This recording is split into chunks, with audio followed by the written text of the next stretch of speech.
Bien Jean. Bonjour à tous. Je suis content d'être là et il me semble que j'ai mis du temps pour revenir ici. Le président Noël m'a interpellé, on doit revoir la convention là. Mais on dirait que je ne respecte pas bien la convention, n'est-ce pas? Je suis en train de sacrifier, c'est vrai, pour d'autres églises, c'est pas bien ça. Et puis malheureusement, pour moi, mon président, il est là, c'est pas bien. Mais je vais rattraper ce temps-là. Que Dieu vous bénisse. Je voudrais juste, avant de rentrer dans le sujet de ce matin, dire merci au Seigneur. Dire merci au Seigneur parce que ce week-end, on a passé un grand et bon moment ici à l'église, avec les jeunes. Hier, nous étions là depuis 8 heures jusqu'à... Moi, je suis parti vers 23 heures. Mais j'imagine que les jeunes qui devaient faire le nettoyage sont partis plus tard que ça. Et c'était bon. Et le Seigneur était présent.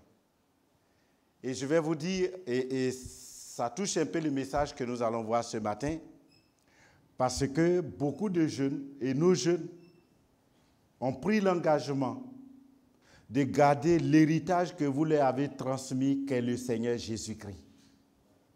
Et c'est avec larmes dans les prières que beaucoup de jeunes dans cette maison pleuraient et prenaient l'engagement, la main levée devant le Seigneur, pour dire que l'héritage que nous avons eu de nos parents, nous garderons cet héritage en nous, pour les transmettre à nous aussi, à nos enfants. Et j'ai été touché. J'ai été très touché qu'on ait une jeunesse. Et j'ai pensé que les jeunes ne viendraient pas ce matin, vu la fatigue d'hier. Mais j'arrive là déjà, ils sont là. Je dis, mais attends, vous avez dormi combien de temps? Ils sont déjà là ce matin encore. Que Dieu vous bénisse les jeunes. C'est à nous l'avenir de l'Église. Notre détermination et notre engagement fera que le Seigneur sera toujours glorifié de génération en génération. Amen. Alors le sujet de ce matin, c'est pas venu encore. Dieu est glorifié lorsque tu n'adores pas d'idole. Dieu est glorifié lorsque tu n'adores pas d'idole. Et le texte que j'ai voulu utiliser pour illustrer ce sujet, c'est le texte de Genèse chapitre 20, les versets 4 et 5, que je voudrais lire devant vous. Tu ne te feras point d'image taillée, ni de représentation quelconque des choses qui sont en haut dans les cieux, qui sont en bas sur la terre, et qui sont dans les eaux plus bas que la terre. Tu ne te prosterneras point devant elles, et tu ne les serviras point. Car moi, l'Éternel ton Dieu, je suis un Dieu jaloux, qui punit l'iniquité des pères sur les enfants jusqu'à la 3e génération. Et la 4e génération de ceux qui me haïssent. Amen. En abordant ce sujet ce matin, la question qu'on se pose est: qu'est-ce qu'une idole? Qu'est-ce qu'une idole? C'est cette question qu'on pourrait se poser. Qu'est-ce que le pasteur veut dire par idole? Et qu'est-ce que je peux considérer comme idole? C'est quoi une idole? Oui, on pourrait se poser cette question parce que nous sommes dans un monde où la génération qui vient après nous ne connaît pas ce qu'est réellement l'idole. Tout le monde ne comprend pas l'idolâtrie de la même manière. Chacun a sa façon de comprendre. Selon le petit Larousse, une idole est une image ou représentation d'une divinité qui est l'objet d'un culte d'adoration. Je reprends. Une idole est une image ou bien une représentation d'une divinité qui est objet d'un culte d'adoration. D'autres dictionnaires parlent également de figures, parlent de statues, d'objets matériels qu'on suppose habités par la divinité qu'ils représentent ou qui sont adorés comme divinité elle-même. En d'autres termes, certains considèrent l'idole comme une simple représentation de quelque chose qu'ils adorent. D'autres considèrent aussi l'idole comme l'objet étant habité ou animé d'un être ou une puissance spirituelle. Bizarrement, on peut avoir une idole dans sa vie sans s'en rendre compte. Vous m'écoutez, je pense. J'ai dit, on peut avoir une idole dans sa vie sans s'en rendre compte. Selon Éphésiens chapitre 5, verset 5, ceux qui sont cupides, c'est-à-dire ceux qui sont amoureux de l'argent, ont une idole. Et Jésus parle de la même vérité en Matthieu 6 aussi, le verset 24, qui dit « Nul ne peut servir deux maîtres, car ou il haïra l'un et aimera l'autre, ou il s'attachera à l'un et méprisera l'autre. Vous ne pouvez servir Dieu et Mammon. » Mammon est représenté comme le dieu de la richesse, de ceux qui veulent avoir beaucoup d'argent. Le Seigneur nous enseigne donc que l'argent peut devenir une sorte d'idole aujourd'hui. Un faux Dieu que nous servons, même si nous ne dirons jamais en nous-mêmes que l'argent est notre Dieu. Mais l'argent peut constituer comme une idole dans notre vie. Alors, on va voir un premier élément, c'est le premier point de notre message que nous allons voir. Je pense que c'est le PowerPoint qui devait passer plutôt que le texte. N'est-ce pas? Il n'y a pas ça? Il n'y a pas un PPT là? Excusez, ça ne vous concerne pas, je parle à la technique là. C'est ça? Ça n'y est pas? Bon, ce n'est pas grave. Parce que les gens vont se mettre à lire tout le texte et ils ne vont pas m'écouter. Donc là, si le PowerPoint n'est pas venu, que c'est le texte qui est venu, je suis désolé, mais il faut l'enlever. Voilà, je veux qu'on me regarde, quoi. Je vois que les yeux vont vers la droite, je dis, mais qu'est-ce qui s'est passé? J'ai vu le texte. Si le PPL n'est pas là, tu enlèves ça. Voilà, ils vont m'écouter de toutes les façons. Je dis toujours mes points, je dis toujours ce que je dois dire. OK, ça va? Voilà. Vous voyez, c'est pourquoi on dit il n'y a rien qui soit parfait, quoi. Il n'y a aucune organisation et la technique, souvent, ça lâche. Bien. Le premier point de notre message, c'est quelle est l'attitude de Dieu à l'égard de l'idolâtrie? Quelle est l'attitude de Dieu à l'égard de l'idolâtrie? Ça, c'est le premier point de notre message ce matin. Quelle est l'attitude de Dieu à l'égard de l'idolâtrie? Que ce soit une statue devant laquelle on se prosterne, ou quelque chose que nous avons trop exalté dans notre cœur, que nous servons, même inconsciemment, l'attitude de Dieu envers les idoles a toujours été très claire et nette. Dieu dit, selon Exode, chapitre 20, le verset 3, « Tu n'auras pas d'autre Dieu devant ma face. » La Bible nous dit, « Tu ne feras point d'image taillée, ni de représentation quelconque des choses qui sont en haut dans les cieux, qui sont en bas sur la terre, qui sont dans les eaux plus bas que la terre. Tu ne te prosterneras point devant elles, tu ne les serviras point, car moi, l'Éternel, ton Dieu, je suis un Dieu jaloux. » Malgré ces commandements si clairs, selon ce verset, Israël, son peuple, le peuple élu, le peuple choisi, tomba maintes fois dans le péché de l'idolâtrie. Et les prophètes de Dieu appelait constamment le peuple à se repentir, à servir l'Éternel seul. Voici par exemple les propos du prophète Habakkuk. Habakkuk dit ceci, je cite. « À quoi sert une image taillée pour qu'un ouvrier la taille? À quoi sert une image en fonte et qui enseigne le mensonge pour que l'ouvrier la fasse place en elle sa confiance, tandis qu'il fabrique des idoles muettes? Malheur à celui qui dit au bois, lève-toi, et à une pierre muette, réveille-toi. » Ça, c'est Habakkuk, chapitre 2, à partir du verset 18. Ainsi, dans l'Ancien Testament, Dieu était catégorique, et on le voit. Celui qui est à l'Éternel ne doit pas adorer les idoles.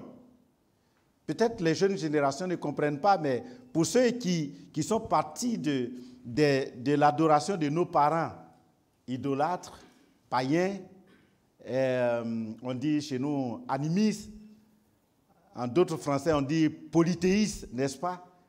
Ils comprennent ce que je dis. On a été attachés et souvent quitter ces idoles et ne plus les adorer constitue un problème pour beaucoup d'entre nous. Même on a des pépés et des mémés ici qui ont du mal à se passer de ces idoles héritées de leurs parents. C'est très dur. Je me rappelle en illustration quand ma maman s'est convertie à 95 ans, après avoir vu la grâce de Dieu dans la vie de son fils rejeté que je suis. Elle donne sa vie au Seigneur, mais elle avait un fétiche que j'ai dit, ben maman, est-ce que tu sais qu'on doit se débarrasser? Il dit, non, celui-là, il est bon, hein, il n'est pas méchant.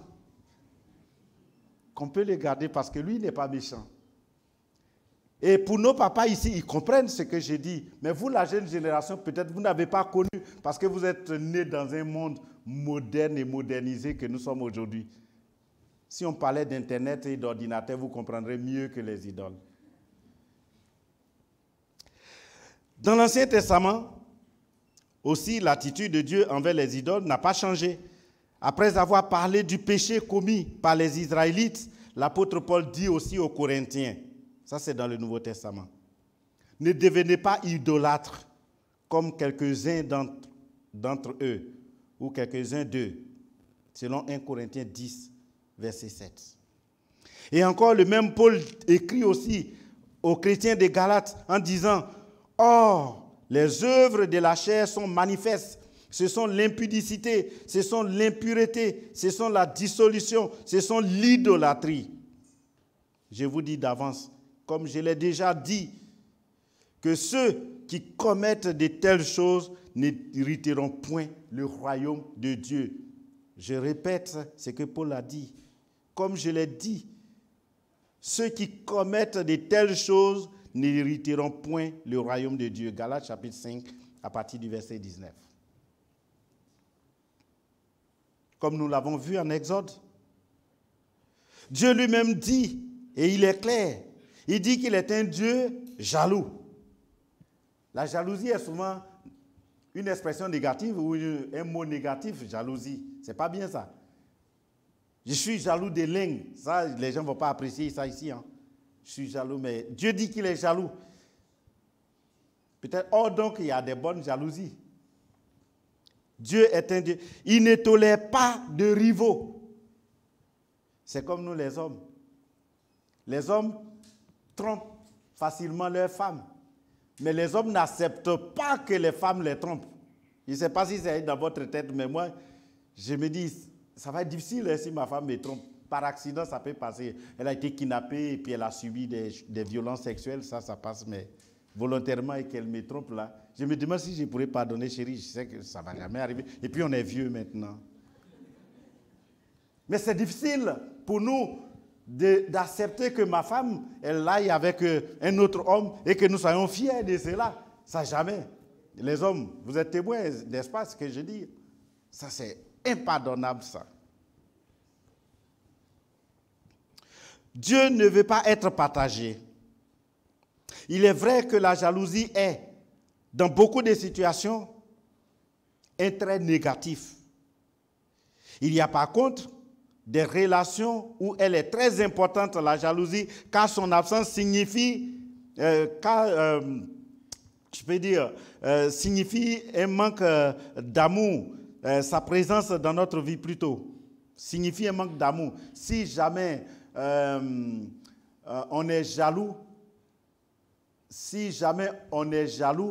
ça veut dire qu'il y a l'amour.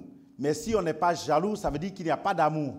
Donc l'absence de la jalousie dans notre vie peut montrer qu'on n'aime pas l'objet.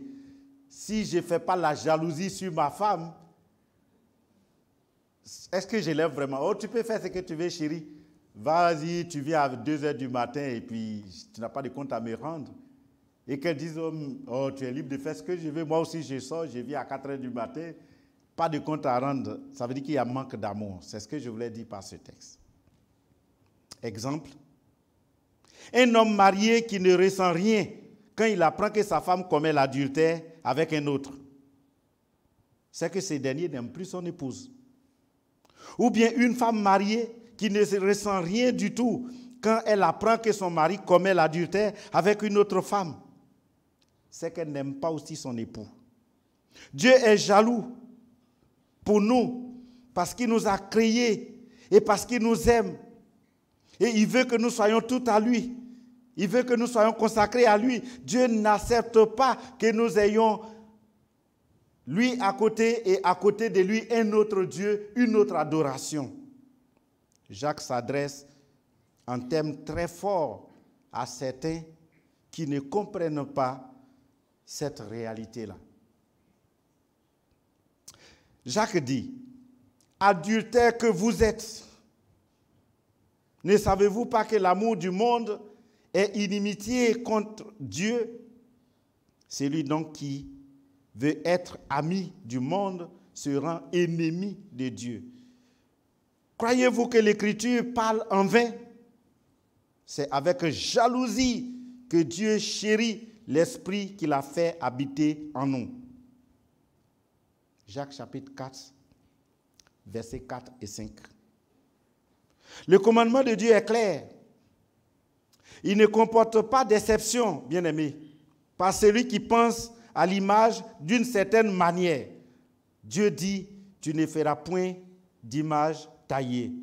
Tu ne te prosterneras point devant elle et tu ne les serviras point, selon le texte que nous avons lu en Exode. L'apôtre Paul dit que les hommes ont remplacé la gloire de Dieu incorruptible par des images représentant l'homme corruptible, des oiseaux, des quadrupèdes, des reptiles. Vous me comprenez, je pense bien.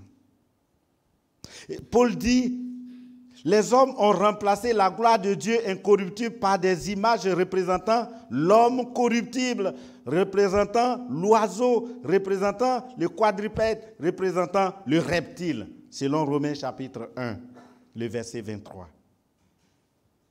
Toute image que l'on ferait pour représenter Dieu constitue en réalité une insulte à la gloire de notre Dieu. Les prophètes de Dieu appelaient donc sans cesse que ces objets fabriqués par les mains d'hommes étaient impuissants. Ésaïe dit, ils reculeront, ils seront confus, ceux qui confient aux idoles taillées, ceux qui disent aux idoles défuntes, vous êtes nos dieux. Ésaïe chapitre 42, le verset 17. L'attitude de Dieu paraît ici claire. Dieu doit être le seul à être adoré dans notre vie. Le deuxième point de notre message, quelle attitude la Bible recommande-t-elle aux chrétiens? Quelle attitude la Bible recommande-t-elle aux chrétiens? L'enseignement des apôtres à l'égard des idoles est très simple et clair, bien aimé. Les chrétiens doivent rompre totalement avec l'idolâtrie dans toutes ses formes. Donc on a parlé un peu de l'ancien Israël et tout, on a vu la position de Dieu. Mais ici, la Bible aussi recommande aux chrétiens des attitudes à avoir. Et l'enseignement de l'apôtre ou des apôtres a été clair sur les idoles. Les chrétiens doivent rompre totalement avec l'idolâtrie dans toutes ses formes. Paul dit aux Corinthiens, je cite, « C'est pourquoi, mes bien-aimés, fuyez l'idolâtrie. » 1 Corinthiens 10, verset 14. Quant aux chrétiens de Thessalonique, Paul écrit encore, « On raconte à notre sujet quel accès nous avons eu auprès de vous et comment vous êtes convertis à Dieu en abandonnant les idoles pour servir Dieu, le Dieu vivant et le Dieu vrai. » 1 Thessaloniciens chapitre 1, verset 9. On raconte à notre sujet quel accès nous avons eu auprès de vous et comment vous êtes convertis à Dieu en abandonnant vos idoles pour servir le vrai Dieu, le Dieu vivant. Il faut donc une rupture totale. Au moment de notre conversion à Dieu, il faut une rupture, il faut une séparation, comme les Éphésiens qui ont brûlé les livres de magie. On peut voir ça dans Actes 19, verset 19. Un païen qui vient à Christ devrait brûler ses fétiches au nom de Jésus et renoncer à tout ce qui est associé au faux Dieu, là, à ses idoles. Nous pouvons constater que l'Église, dans le temps, dans le Moyen-Âge, a contribué à développer l'idolâtrie dans l'Église aussi. Déjà au IVe siècle de notre ère, de notre époque, de l'époque chrétienne, déjà au IVe siècle de notre ère, on introduisit dans l'Église des images de quelques édifices chrétiens, Et l'on disait, c'était seulement pour orner le temple de Dieu. C'était pour instruire le peuple que ces décorations se faisaient en ornant au IVe siècle les murs de l'Église avec des images. Mais en 780 après, à l'an 780 à partir de là, l'impératrice Irène romaine réintroduisit, suivez-moi bien, le culte dans l'Église d'Orient, l'Église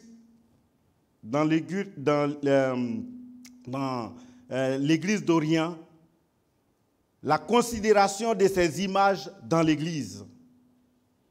Et cela fut ratifié en 787 par le concile de Nicée, qui va accepter la considération de ces images qui servaient au début à décorer, vont devenir des objets d'adoration, acceptés par le concile de Nicée dans l'histoire de l'Église. Et vous pouvez vérifier sur Internet. C'est pour cela que l'Église catholique, je suis désolé, mais qui est l'Église universelle, selon la première Église, selon ce que l'on dit, recommande l'emploi des images dans l'adoration de Dieu. Cette décision a été prise pendant le Concile de Trente en 1545 en Italie. Et je cite la clause du Concile qui institue le culte. C'est pour ça que vous voyez qu'il y a beaucoup de statues dans les grandes cathédrales et les basiliques. C'est la fondation que je vous donne aujourd'hui. Après, on peut faire une conférence, on peut discuter. Mais je suis obligé de dire la vérité, c'est que c'est pour qu'on comprenne comment c'est arrivé dans l'histoire de l'Église. Donc, le Concile de Trente, en 1545, en Italie, dit, je cite, « De plus, on doit avoir et garder, surtout dans les églises, les images du Christ, de la Vierge Marie, Mère de Dieu, et des autres saints, et leur rendre honneur, la vénération qui leur sont dues, à travers les images que nous baisons, devant lesquelles nous découvrons et nous nous prosternons. C'est le Christ que nous adorons et les saints dont elles portent la ressemblance que nous vénérons. » C'est dans la section 25 du Concile des Trente, article 18-23, article 1823 Vous pouvez chercher avec ces références sur Internet. Il y a dans la Bible ni commandement, ni enseignement, ni exemple apostolique pour soutenir de telles pratiques dans l'Église. Aucun verset n'en parle et qui encouragerait cette décision dans l'histoire de l'Église. Alors ceux qui pratiquent toujours et essaient de créer une distinction entre adorer et vénérer, parce que moi j'ai eu des conférences avec les serviteurs de Dieu et prêtres et pasteurs, et ils nous disent il y a adorer et il y a vénérer. On adore Dieu, Jésus, mais on vénère les statues. Je ne sais pas si vous avez une fois entendu cette expression, c'est dit souvent. Non, à l'Église catholique, ou bien nous, on n'adore pas les statues, mais on les vénère. Mais c'est Dieu qu'on adore. On adore Dieu, mais on ne fait que vénérer les images de Jésus, les statues de Jésus, les images de Marie, les statues de Marie, les images des saints et les statues des saints. On ne fait que les vénérer, mais on ne les adore pas. Pour être honnête, il faut dire qu'il s'agit d'un jeu de mots. Car adorer, quand j'ai essayé de chercher l'essence du mot adorer, adorer peut vouloir dire glorifier, adorer peut vouloir dire magnifier, célébrer, exalter, encenser, saluer, révérer, respecter, estimer et déifier aussi. Ça, c'est adorer. Je pense que vous me suivez. Hein? On est là pour faire une étude aujourd'hui. Et vénérer lui aussi. Qu'on dit non, on vénère les statues, mais on ne les adore pas. Alors j'ai essayé de chercher aussi les significations, les champs sémantiques du mot vénérer. Et voilà ce que j'ai trouvé que je vous donne en résumé. Vénérer veut dire honorer, glorifier, célébrer, adorer, encenser, respecter, saluer, révérer, estimer et déifier aussi. C'est ça que je dis, c'est un jeu de mots en fait. Les deux veulent dire la même chose en réalité. Que ce soit pour Jésus, que ce soit pour Marie, que ce soit pour tous les saints ou pour tous nos parents morts dans la foi, adorer ou vénérer, se prosterner devant ces images en leur adressant des prières et les louanges, en les célébrant, constitue une idolâtrie. Le diable souvent nous confond dans les jeux de mots pour nous égarer et nous éloigner au fur et à mesure loin de Dieu, malheureusement. Le troisième et dernier élément de mon message, le troisième point, l'idolâtrie dans l'Église d'aujourd'hui. L'idolâtrie dans l'Église d'aujourd'hui. Ayant abandonné son premier amour pour le Seigneur, l'Église responsable a connu un déclin comparable à celui d'Israël. On n'est pas loin de la situation d'Israël qu'on a vue au début. L'Église d'aujourd'hui a une situation qui est comparable à la situation d'Israël. La force et la bénédiction ont presque disparu dans l'Église aujourd'hui. L'Église n'exprime plus de puissance et de force. Pourtant, Dieu, lui, n'a pas changé. Sa puissance est toujours à la disposition de la foi de l'Église, de la foi des chrétiens. Mais pourquoi est-ce que Dieu n'est plus vivant dans nos églises? Pourquoi est-ce que Dieu n'agit pas? Pourquoi Dieu ne fait pas des miracles comme ce que nous lisons dans l'Ancien Testament? Pourquoi? Est-ce que nous nous posons cette question? Pourquoi il n'y a pas de miracles de façon spectaculaire dans notre église ici? Est-ce qu'on se pose la question pourquoi nos prières ne sont pas aussitôt exécutées comme c'était dans le Nouveau Testament au temps des apôtres? Oui, l'Église s'est éloignée au fur et à mesure, va vers un déclin qui est comparable à la situation d'Israël. Aujourd'hui, les chrétiens sont en contact avec des personnes non croyantes dans tous les milieux. Du fait particulier de nos études et de notre travail, on est toujours en contact avec des personnes non croyantes. Nous passons une part importante de notre temps avec les non-croyants. Ça, c'est vrai. Au lieu du travail, à l'école, partout où nous sommes. Dans nos familles aussi. Nous ne pouvons pas éviter ces relations-là. Ça, c'est vrai. Il faut veiller toutefois à ce qu'elles n'exercent aucune influence sur notre vie spirituelle. C'est là le combat que vous devez mener. On ne peut pas chasser les parents. Et je vous ai dit, et je vous dis, et je répéterai, jusqu'à ce que mon souffle s'arrête en moi, que Dieu m'a appelé parmi 12 frères, plus un maman et une papa, et de tous animistes adorant les fétiches et les idoles, et j'étais le seul chrétien parmi eux. Et le dernier enfant, le 12e enfant, le plus petit, qui exécutait l'ordre, nous en Afrique c'est comme ça, hein. C'est le dernier qui fait les tâches de la maison. C'est ça l'éducation africaine. Et c'est lui qu'on corrigeait tout le temps. Et si le grand frère il t'a frappé, tu n'as pas raison, le grand frère deuxième là-bas, il te frappe aussi pour ajouter.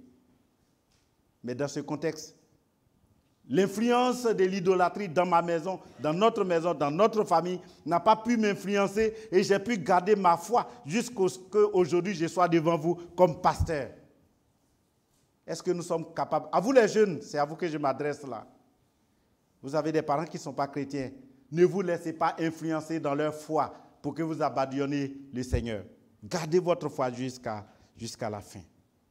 Prenons garde aux mauvaises compagnies, bien-aimés. Il y a des personnes qu'il faut absolument fuir, même si il doit se montrer, même si cela va créer des persécutions, ou même si cela va créer, on peut dire, des moqueries. Ne laissons pas notre chair se montrer en guise avec ses convoitises qu'il veut. Notre chair veut des choses et peut nous pousser à l'idolâtrie, à la convoitise, à certaines choses. Mais en tant que chrétiens, nous ne devons pas nous laisser influencer, nous ne devons pas nous laisser emporter par le désir de notre chair. Ma chair veut des choses. Est-ce que vous savez ce à quoi je rêve aujourd'hui? Je rêve, moi, à avoir un hélico personnel. Vous imaginez combien ça serait bien que Krajan ait son hélico, on va aménager derrière où on a fait la pelouse là, où j'atterris là pour faire mon culte. On a besoin de moi à Nantes, ben, en 5 minutes je suis là-bas. Est-ce que ce n'est pas bien? Le travail de Dieu irait bien vite. Ne nous laissons pas emporter. Et je sais qu'il y a plein de gens qui ont des projets qu'ils portent et des choses qu'ils veulent réaliser, des biens qu'ils veulent acquérir. Et ça peut nous influencer, nous emporter, nous rendre faibles dans la foi. Ne nous laissons pas, bien-aimés, être emportés par là. Citons en particulier l'amour de l'argent et l'avarice qui nous empêchent de voler au secours des plus faibles. Très souvent, ça fait que l'amour de ces choses, de l'argent et du bien matériel, fait qu'on ne peut même pas offrir, on ne peut même pas donner aux autres. On peut avoir notre sein. À vous voir, il semble que tout le monde est bien ici. J'ai l'impression que vous êtes tous riches ici. Quand je vous regarde. Mais ce n'est pas évident. Hein? Peut-être qu'il y a des gens qui sont scellés des dettes parmi nous là. Il y a des gens qui pleurent parmi nous là. Il y a des gens qui n'ont rien à manger parmi nous là. Il y a des gens qui n'arrivent pas à payer leurs factures parmi nous là. Il y a des gens qui ont pris des dettes et qui n'ont pas à rembourser. Et il y a des gens qui ne peuvent même pas payer l'étude de leurs enfants. Il peut y en avoir parmi nous. Peut-être même qu'il y en a parmi nous. Sommes-nous sensibles? Oui, chacun vient avec sa voiture et pas avec sa voiture. Et puis ben, le reste, c'est son problème. Hein? Nous devons faire très attention. Citons aussi la convoitise charnelle qui font la guerre avec l'âme, les loisirs, les plaisirs qui deviennent vite une passion dans notre vie, ou d'autres désirs charnels qui constituent aujourd'hui l'idolâtrie dans l'Église d'aujourd'hui. Même si nous ne prenons plus des images taillées, mais certaines choses, ce que je suis en train de citer, constituent aujourd'hui dans notre vie de l'idolâtrie. Examinons chacun pour soi-même, bien-aimés, dans la présence du Seigneur, dans nos cœurs. Quelles sont les idoles qui se trouvent aujourd'hui dans notre cœur? Dans ma vie, quelle est l'idole? Quelle est la chose qui prend au-dessus de tout, au-dessus de l'Église, au-dessus de Dieu, qui d'abord vient avant Dieu? Chacun regarde dans son cœur. Derrière ces choses et ces désirs se cache quelqu'un, se cache un ordre. Cet homme, c'est les démons. C'est le diable. Demandons au Seigneur la force de nous séparer du diable et des démons. L'Éternel est un Dieu jaloux qui veut être l'objet exclusif de notre adoration. La parole de Dieu interdit de chercher un contact quelconque avec les défunts ou l'esprit des morts, fût-ce des croyants. Et beaucoup de gens, et je sais, les Hmongs là, ils sont africains, les Africains sont des Hmongs. Hein. C'est pourquoi je suis très à l'aise avec vous. Hein. On a un même arrière-plan. Je vous fais rigoler un peu là. Ma maman a perdu son petit frère et puis ils ont préparé un repas avec la cuisse de poulet là. On appelle ça le pilon du poulet, non? C'est bien rond là. Ils ont déposé dans la sauce et ils ont mis au salon. Alors que nous, les petits, mon grand frère, celui que je suis et moi, on n'avait rien à manger. On a les petits morceaux, souvent c'est les os, les parents ils nous donnent, ils mangent la chair, ils n'ont pas de dents, ils nous donnent les os et nous les petits on broyait les os. Et puis on voit là, il y a la viande qui est déposée au salon. La nuit, qu'est-ce qui s'est passé? Mon grand frère était couché, il dit, mais attends, la viande là. Et puis ils vont faire quoi? Le matin, ils vont jeter. Oui, mais qu'est-ce qu'on fait? On mange. Donc mon grand frère et moi, on s'est levés la nuit, on est venu enlever les gigots des poulets et on a partagé, on a mangé. Le matin, ma maman, elle vient, elle va prendre l'assiette de son frère mort, le repas de son frère qu'elle a laissé. Elle vient pour prendre l'assiette. Pour cette fois, depuis toujours, elle prépare ce repas, elle met là au salon. Mais cette fois-ci, la viande n'y est pas. Mais la boule nous on appelle ça foutou chez nous, la boule d'igname pilée, mixée là, c'est dans la sauce est là, mais le morceau de viande a quitté comme ça dans la sauce et il n'y a pas eu de traces autour. Ma maman regarde, mais c'est bizarre. Attends. Si c'était les rats qui avaient pris, ils allaient traîner un peu la sauce sur la terrasse. Mais il n'y a pas de traces. Il n'y a aucune goutte de sauce à côté. C'est bizarre. Ça doit être quelqu'un qui a pris ça. Et puis elle nous appelle. Jean, venez ici. Est-ce que vous n'avez pas vu, c'est vous qui dormez ici là, dans la chambre à côté, vous n'avez pas vu la viande qui était d'ici hier, on a vu ça. Il dit, mais où c'est parti? Il dit, mais la viande, vous l'avez donnée à qui? Elle dit, mais c'est pour votre tonton. J'ai dit, mais tonton est venu la nuit pour manger. Elle dit, imbécile, là, quel tonton qui peut venir manger ici? Ah donc vous préparez, vous savez qu'il ne viendra pas manger, et pourtant vous préparez et vous lui gardez à manger.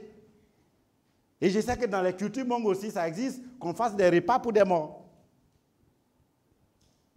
Qu'on prépare, et il y a des gens qui sont liés à ça, ils pensent que ça, mais nous on a mangé, je suis toujours vivant, je l'ai bien mangé. Nous devons faire très attention. La parole de Dieu interdit ces choses.